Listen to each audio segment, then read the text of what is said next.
Assalamualaikum warahmatullahi wabarakatuh. Gimana teman-teman kabarnya?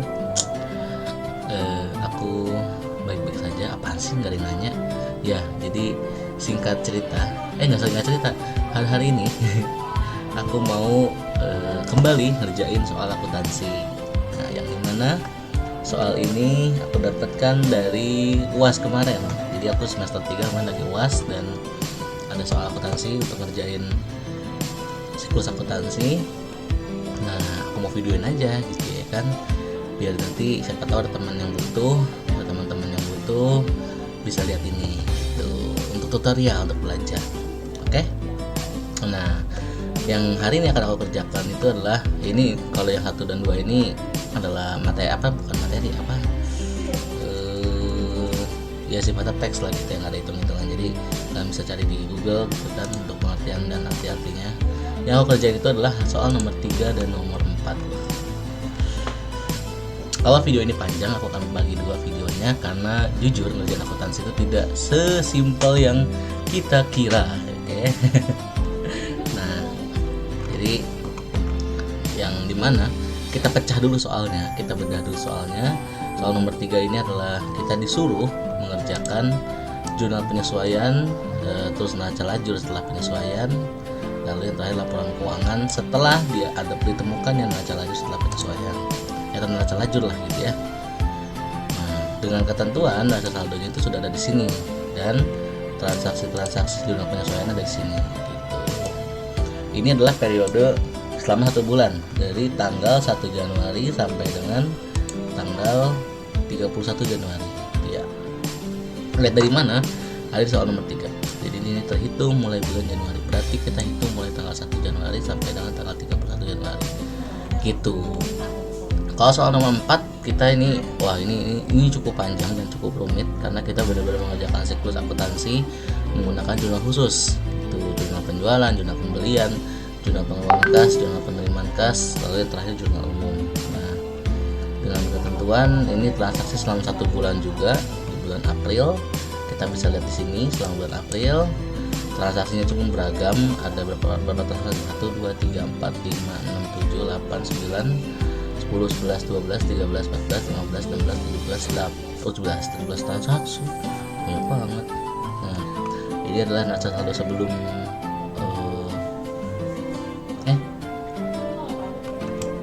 gimana kok gini.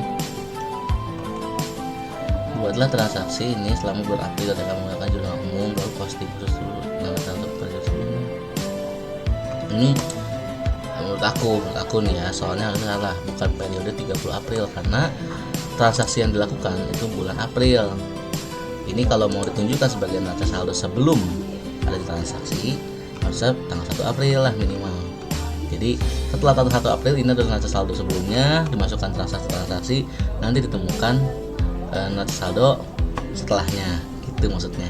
Paham kan?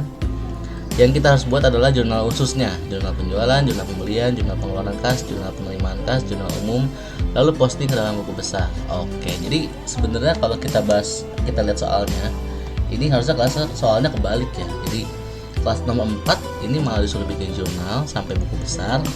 Nah, untuk nomor 3 justru kita harus bikin laporan keuangannya gitu. Ini gimana jadi enaknya? Tapi soalnya nggak nyambung juga sih, jadi nggak apa-apa ya. Jadi aku tetap bikinnya dari nomor 3 dulu ya. Tuh. Nah, untuk mengerjakan ini aku sudah menyiapkan format-format yang ini. Sebenarnya aku udah ngerjain, tapi aku ini adalah hasil kerjaan aku. Cuman aku aku tidak munculkan angkanya. Jadi aku silang-silang ini dan nanti kalian bisa download di bawah untuk format yang aku bikin ini supaya kalian bisa pakai dan coba latihan juga gitu. Nah, nanti kalian jadi tinggal ngikutin step by step apa yang aku kerjakan ya, dengan mengisi ini gitu. Aku silang di sini supaya ya setidaknya kalian tahu, oh ternyata posisinya di debit, kalau di kredit kalian tinggal ngisi angkanya gitu. Ini latihan paling basic lah karena sudah disediakan ininya. Nanti kan kalian bisa download di link on description list. Oke, jadi sudah aku siapkan 2 format untuk kerjain soal ini. Sekarang kita mulai kerjain nomor 3. Oke, aku sudah bikin nomor 3 neraca lajurnya itu adalah ini. Neraca saldo, penyesuaian, dan neraca lajur. Kita buka ya.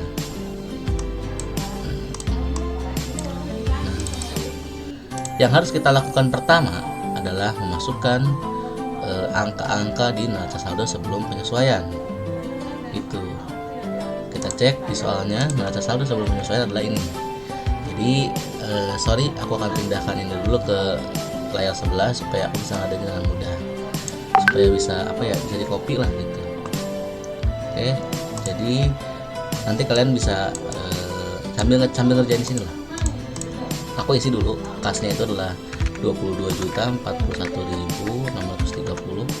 Sorry, kabelnya keganggu. Tes audio aman. 22.041.630. Oke. Piutang adalah 48.970.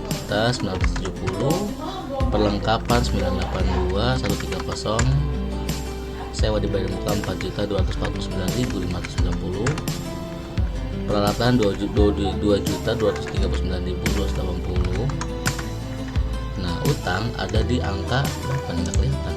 Kita dulu ya.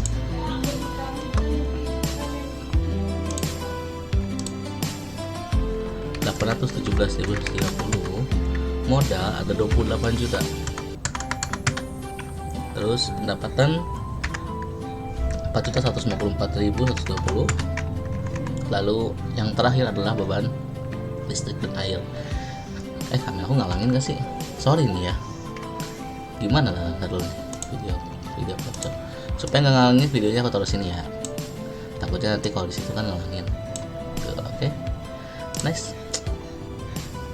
Yang terakhir adalah beban listrik di angka 2.609.650. Gitu. Lalu kalau kita jumlah,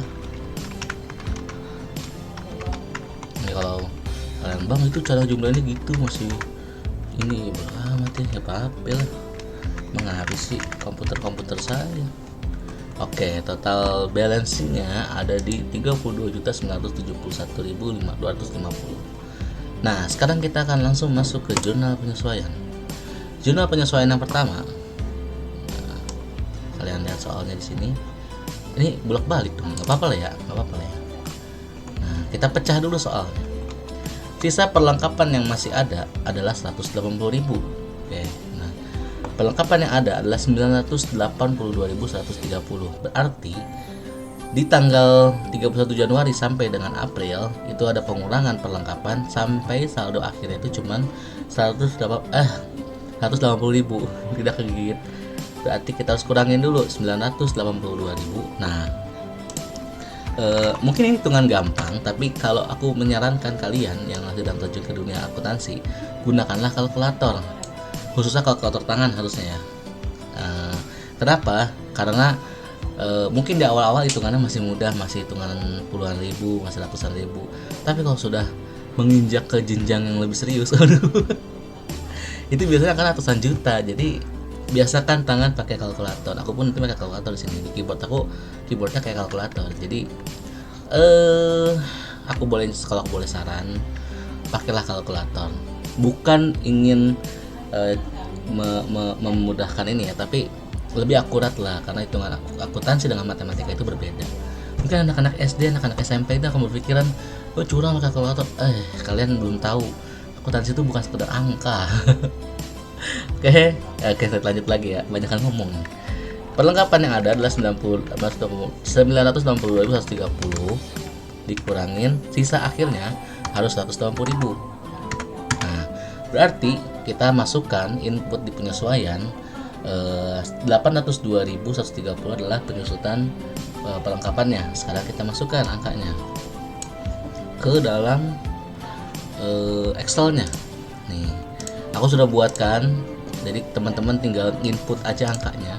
Ini juga memudahkan aku biar nggak terlalu lama bikin videonya gitu ya. Sekarang kita tinggal masukkan, ikutin aja 802.130. Perlengkapan 802.130. Oke, transaksi nomor 1 berhasil di jurnal penyesuaian. Sekarang kita masuk ke transaksi nomor 2. Sebentar. Oke, lanjut. Ini aku no edit ya, karena malas juga ngeditnya panjang banget ini. Ditetapkan penyusutan peralatan sebesar 10%. Penyusutan peralatan sebesar 10%.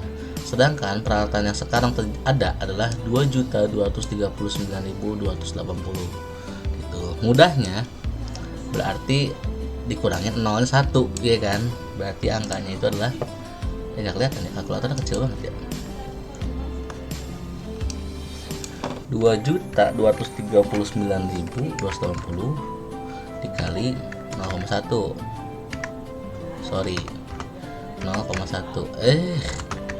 Nah berarti 223.928, ya kan? Kita masukin ke Excelnya gitu. Di sini beban penyusutan itu berarti peralatan yang sudah digunakan. Berarti yang sudah kalau aku sih mindset aku gitu, jadi kayak ini yang sudah dipakai nih gitu loh, kan berkurang 10%, ya kan? Nih berkurang 10% dari peralatan yang ada, berarti ini harus dikurangin 10% nya, itu adalah 223.928 gitu guys. Nah akumulasinya juga akumulasi itu bertambah di 223.928 gitu. Oke. Semoga kalian paham ya kayak transaksinya gitu. Jadi kalau yang ya gitulah pokoknya kalian harus paham lah. Apalagi nonton videonya berarti kan kalian emang terjun di dunia akuntansi, paham lah harusnya. Sombong gitu kadang. Nomor 3, sewa dibayar untuk 1 tahun terhitung mulai bulan Januari 2021. Nah sewa dibayar untuk 1 tahun sudah ada. Di mana ngelihatnya? Itu ada di sini. Sewa dibayar di muka. Berarti kita sudah membayar sewa itu di awal selama 1 tahun. Nggak tahu berapa ini. Intinya sudah ada yang kita sudah membayar sewa sebesar 4.200.000 sekian. Nah, terhitung sudah mulai Januari. Ini sebenarnya clue doang, bukan soal. Jadi ini menunjukkan bahwa kita sudah membayar 1 tahun terhitung mulai bulan Januari, iya kan? Nah, ini aku yakin ya sebenarnya si dosennya itu nyuruh kita untuk mengakumulasi beban sewa yang sudah digunakan selama periode akuntansi ini, yaitu 1 bulan gitu. Jadi selama satu bulan ini ada sewa dibayar di muka yang sudah digunakan dan menjadi beban sewa itu sebesar 1 bulan. Menurut aku sih gitu. Aku lupa ingat, tapi seingat aku gitu. Jadi kita hitung dulu 1 bulannya berapa gitu. Nah karena itu 4 apaan sih tangan tremor 590 dibagi 12. Berarti kita harus mengakumulasi beban sewa itu sebesar 354.132,5. Aduh, 0,5. Ini 0,5 tuh bikin dilema kadang. Soalnya akuntansi itu 5 sen pun kalau misalkan nggak balance ya nggak balance sih. Ya udah kita masukin 0,5 ya. Berarti segini nih ya. Aku masukin ke Excel. Beban sewanya itu bertambah 0,5 dan 0,5 gitu. Siapa yang zaman sekarang masih transaksi 0,5 rupiah? Tapi itu akuntansi. Seninya di situ, guys. Jadi buat yang tadi aku belum paham kenapa ini sekali lagi aku jelaskan kenapa ini dihitung cuma 1 bulan. Ini adalah clue kalau kita sudah bayar sewa di muka selama 1 tahun dengan jumlah 4 juta sekian. Nah terhitung mulai bulan Januari, berarti dari tanggal 1 Januari sampai 1 tahun berakhir, itu jumlah keseluruhan selama 12 bulan. Nah karena ini periodenya baru 31 Januari, berarti baru 1 bulan, berarti kita harus menyusutkan biaya sewa di mukanya itu dikurangi 1 bulan dari 12 bulan gitu. Jadi 4.200.000 sekian dikurangin jumlah sewa yang sudah dibagi 12, yaitu 300.000 sekian, 354.000 sekian lah pokoknya tadi gitu. Jadi nanti seolah-olah di jurnal penyusutan sewanya itu tinggal 11 bulan Kenapa? Karena 350.000 dikali 11 totalnya nanti yang ada di sewa dibayar di muka yang baru gitu. Beban sewanya bertambah. Kenapa? Karena itu sudah digunakan selama 1 bulan. Kalau dijumlah sewa di mukanya yang baru ditambah dengan beban sewa akan menjadi sewa di bayar muka di bulan Januari tanggal 1 gitu teman-teman. Paham kan? Semoga kalian paham ya. Sombong banget. Jadi ya kalau misalkan nggak paham, coba dipelanin videonya, nanti kalian pelajari lagi, dengarkan apa yang aku omongin. Ini menurut aku, anak lulusan akuntansi tahun 2016, jadi bisa aja lupa atau salah, mohon maaf nih ya. Kalau yang salah bisa comment down below. Next, lanjut. Sekarang kita untuk beban gaji. Beban gaji yang belum dibayar sebesar 155.000. Ini gampang. Harusnya ada beban. Kok nggak ada? Kok nggak ada? Oke, berarti ada penambahan akun baru, yaitu adalah beban gaji dan utang gaji. Utang gajinya berkurang, beban gajinya bertambah. Kenapa? Karena sudah dibayarkan. Gitu teman-teman. Apakah ya? Ada beban gaji yang belum dibayar. Berarti ini penyesuaian. Di sebelumnya belum tercatatkan. Gitu. Bukan kita membayar, tapi ada beban gaji yang belum dibayar. Jadi kita harus membuat catatan baru, maksudnya gitu. Aku pikir tadi beban gaji dibayar sebesar sekian. Nah, itu harusnya sih beban gajinya bertambah, kasnya berkurang, harusnya gitu. Tapi ternyata bukan. Kita disuruh nyatat baru, nyatat ulang. Ada beban gaji yang belum dibayarkan, jadi kita tambahkan. Gitu. Semoga kalian paham ya maksud aku ya.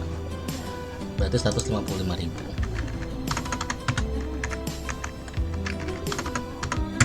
Nah, selesai.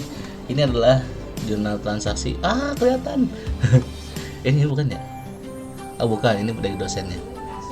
Jadi transaksi penyesuaian selama 1 bulan dari tanggal 1 Januari sampai dengan 31 Januari itu sebesar 1.535.190 rupiah 50 sen.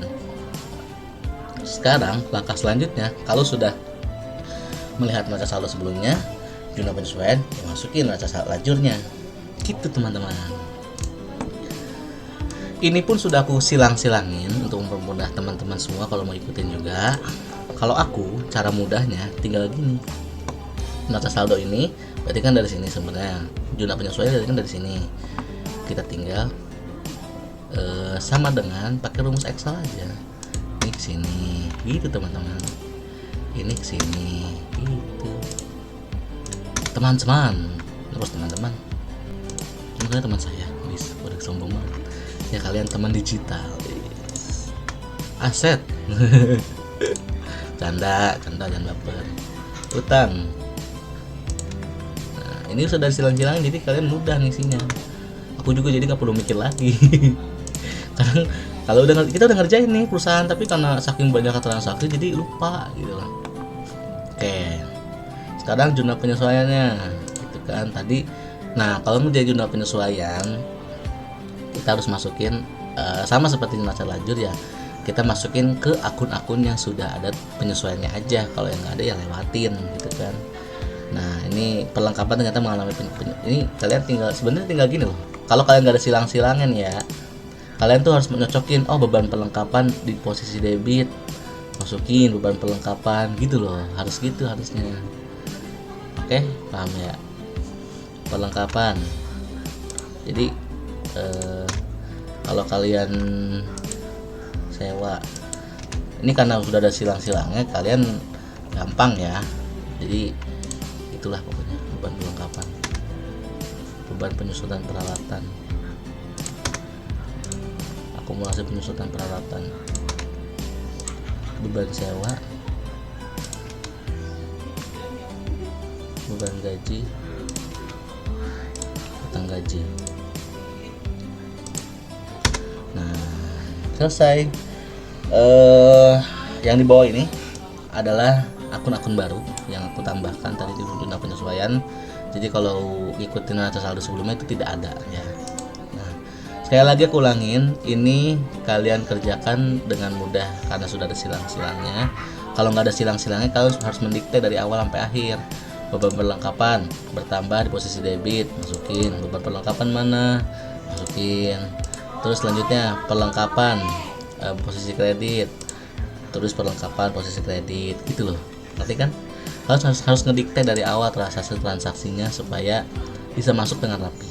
Nah, untuk kalau aku biasanya kebiasaan aku kalau untuk menentukan udah masuk semua atau belum, aku bisa ngejumlahin di posisi debit ada berapa transaksi, 1 2 3 4 5 ya kan, enggak 1 2 3 4, kredit 1 2 3 4 harusnya sama, tapi ada aja beberapa yang beda.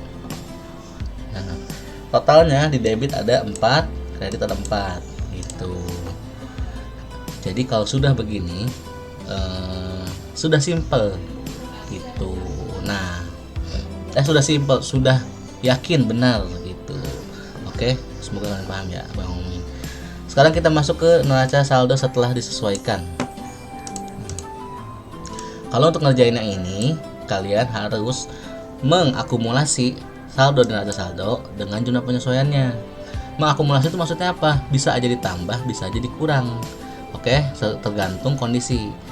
Kalau misalkan nih ada di posisi debit neraca saldonya, tiba-tiba di penyesuaian ada di posisi kredit, berarti itu kan tidak sama. Nah, berarti harus diselisihkan, tandanya ada pengurangan atau menambahan kalau akunnya itu bertambah di posisi kredit. Paham nggak? Contoh nih, untuk kas kan tidak ada penyesuaian, berarti aman, kas aku sama denganin aja. Piutang tidak ada penyesuaian. Sebentar, tes, halo, tes. Kalau ada suara di ini, mohon maaf ya, kalau aku berisik banget. Itu dia kadang mama mau teleponan. Ya, sama dengan. Nah, di sini di perlengkapan posisinya di debit, jumlah penyesuaiannya ada di posisi kredit, berarti harus diakumulasi. Kita ingat lagi tadi ayatnya, si perlengkapan itu disusutkan menjadi angka 180.000. Kita buktikan benar atau enggak. Caranya, yang posisi neraca saldo dikurangin posisi yang di jumlah penyesuaian. Nah, paham kan? Ini sama nih, ini posisi debit dikurangin posisi kredit. Nah, gitu. Kita lanjutkan terus ya. Jadi ini enggak ada, aman, ini aman, ini aman, ini aman, salah, ini aman. Ya, ini kan di saldonya nggak ada, adanya di penyesuaiannya aja. Ya udah, kita nggak usah akumulasi apa-apa, tinggal tambahin yang ada di penyesuaiannya aja.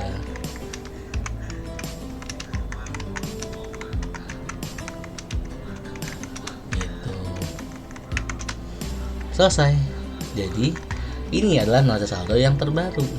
Gitu teman-teman. Oke. Oh iya, harus ada laporan ya. Aku kayaknya belum bikin dulu deh. Aku ingat dulu ya.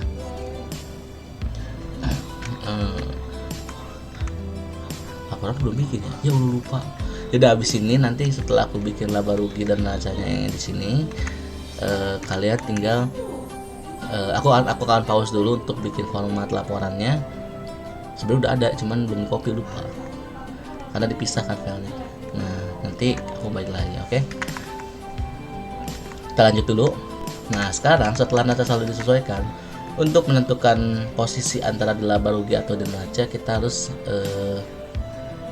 masukkan ke ininya. Dia apakah masuk, kalau misalkan akun yang ditunjuk adalah masuk ke dalam pasifa atau aktiva, berarti masuk ke neraca. Nah, aku lupa penjelasannya gimana, udah lama cuy. Cuman nanti kalau selebihnya akan masuk ke dalam laba rugi gitu. Kayak penjualan, beban-beban itu masuk ke dalam laba rugi gitu ya. Tebak nih, benar nggak nih? Tuh kan, beban listrik, beban perlengkapan itu masuknya ke laba rugi. Beban sewa, beban gaji. Kalau hutang karena masuknya ke dalam, saya kan dalam modal, likuiditas apa gitu, lupa. Itu masuk ke dalam neraca karena itu masuk ke dalam aset. Aset itu adalah kas ditambah hutang sama dengan modal. Iya nggak sih? Kalau salah gitu deh. Hukum akuntansi itu kalau nggak salah gitu. Sekarang kita masukin, sudah disilang-silang, kalian mah gampang, aku juga gampang, nggak usah nentuin lagi. Nanti kalian pelajarin lagi aja ya penentuan klasifikasi neraca dan laba rugi. Aku susah ngejelasinnya, lupa soalnya. Cuma aku ingat kalau beban-beban masuknya ke sini gitu loh. Oh iya, aku salah nih, masukin neraca dulu. Udah nggak apa-apa lah ya. Nggak usah laba rugi dulu, kan posisi laba rugi.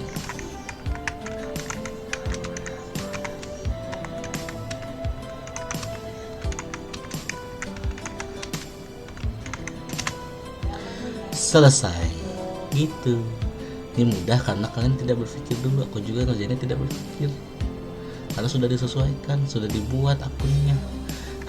Canda ya. Ya kalian pasti mikir lah, sampai nonton video ini kan berarti kalian mikir gitu. Sekarang yang perlu dilihat apakah balance atau tidak itu di bawah. Nah, saldonya 33.350.178 rupiah, sama dengan kreditnya berarti balance. Nah, laba rugi melihat balance atau tidaknya, kalau kita melihat dari jumlah ini tidak akan balance, karena itulah selisih antara debit dan kredit akan menjadi laba atau kerugian gitu. Nah, pada kasus kali ini pendapatannya lebih besar daripada jumlah debitnya, sekitar Rp9.000. Tandanya selama 1 bulan ini perusahaan ini mengalami keuntungan sebesar Rp9.279 masuknya ke dalam kolom debit. Kenapa? Ini untuk membalancekan aja sebenarnya. Jadi ini kan posisinya nggak balance nih, ya kan? Supaya balance ya labanya taruh sini. Nanti ketika dijumlah dia akan balance. Tandanya inilah jumlah labanya. Berbalik ke neraca, kalau misalkan tadi laba ruginya sudah ada di posisi kredit lebih besar, harusnya neracanya itu adalah posisi debit lebih besar supaya balance gitu. Dan jumlahnya pasti sama. Kalau kita jumlah ya sama 29.205.000, sedangkan di posisi kreditnya berkurang 9.200 sekian. Tandanya berarti neraca lajur ini sudah balance gitu teman-teman. Sekarang kita tinggal bikin laporan keuangannya aja. Cuman karena aku belum copy, aku pause dulu, nanti aku balik lagi. Oke, jadi tadi videonya potong. Aku niat pause malah ke stop record. Ya udahlah ya. Sekarang bikin laporan laba ruginya. Nah, laporan laba rugi akunnya sudah ininya aku udah siapkan juga formatnya, dan nanti kalian tinggal isi aja. Kan terus aku save as dulu, aku lupa tadi kita ngerjain di format, jadi kalian dapat angkanya dong. Ya udahlah ya, gimana tuh, tapi nggak, aku akan hapus nanti. Aku bukan pelit, pengen ngajarin kalian, pengen so tahu. Nah lo hilang lagi, sebentar ya.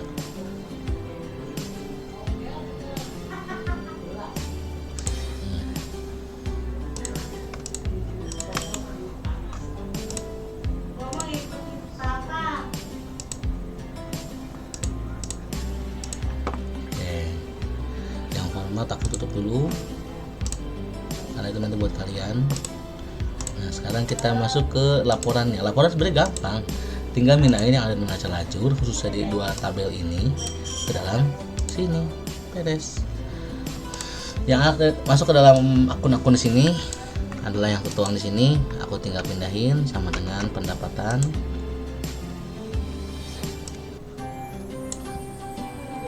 Nih, beban listrik, beban perlengkapan,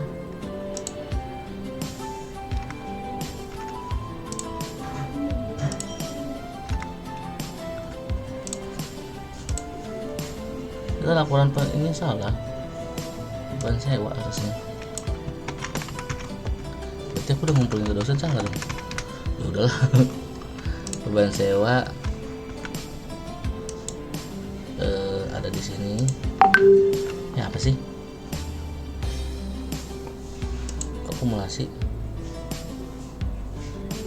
Oh ya, beban sewa. Terus beban gaji 155.000. Bingung musik kopi berisik. Nah, karena ini udah aku karena udah aku tulis, udah aku rumuskan, jadi selisih antara debit dan kredit itulah 9.279 itulah. Nah, sekarang berarti labanya ada di posisi ada laba sejumlah 9.000, benar kan? Sekarang kita laporan perubahan modal. Laporan perubahan modal itu adalah modal awal ditambahin laba atau dikurangi kerugian. Masuk ke modal, mana modal? Nih, modal berarti harus di sini. Nah, dikurangin itu ditambah dengan laba. Totalnya adalah 28.929. Nah, gitulah pokoknya ya. Sekarang yang terakhir adalah aktiva dan pasiva neraca. Sekarang kita pindahin lagi karena biar mudah, aku pindahin ke sini. Neraca lajur, kasnya harusnya sini sudah piutang kedua ya. Nah, perlengkapan 390.000. Sewa dibayar di muka. Nah, sewa dibayar di muka itu masuk ke dalam aset karena apa? Itu adalah harta yang belum kita gunakan atau masih bisa kita gunakan. Peralatan yang 2.300.730. Nah, akumulasi penyusunan peralatan menurut aku harus masuk ke dalam aktiva ya, karena itu berjalan dan bukan masuk dalam beban tapi akumulasi. Tapi karena saldonya itu negatif, jadi kita tinggal dalam kurungin aja. Saldonya tuh 223.928 minus 223.938. Berapa sih? 928. Dan apa yang tekan 10 rupiah berapa balance nya? Nah, segitu. Sekarang utang, ada utang gaji yang berkurang sebesar 155.000. Utang usaha ada nggak ya? Lupa aku. Ada tuh 800 ini. Dengan modal akhir sekian. Modal akhir dapat dari laporan perubahan modal. Nah, totalnya adalah 28.981.409,5. Menurut aku, kalau sudah balance seperti ini laporan-laporannya, berarti dinyatakan pencatatan ini berhasil dengan ketentuan perusahaannya mendapatkan laba sebesar 9.279.000. Nah, itu adalah soal untuk jawaban dari nomor 3 yang ada di soal ini. Jadi segitu dulu, kayaknya harus dipotong karena video terlalu lama, dan aku akan bikin video untuk soal nomor 4 nanti. Saat ini juga aku record dulu, aku upload dulu, nanti baru kita bikin video nomor 4. Oke, terima kasih. Assalamualaikum warahmatullahi wabarakatuh.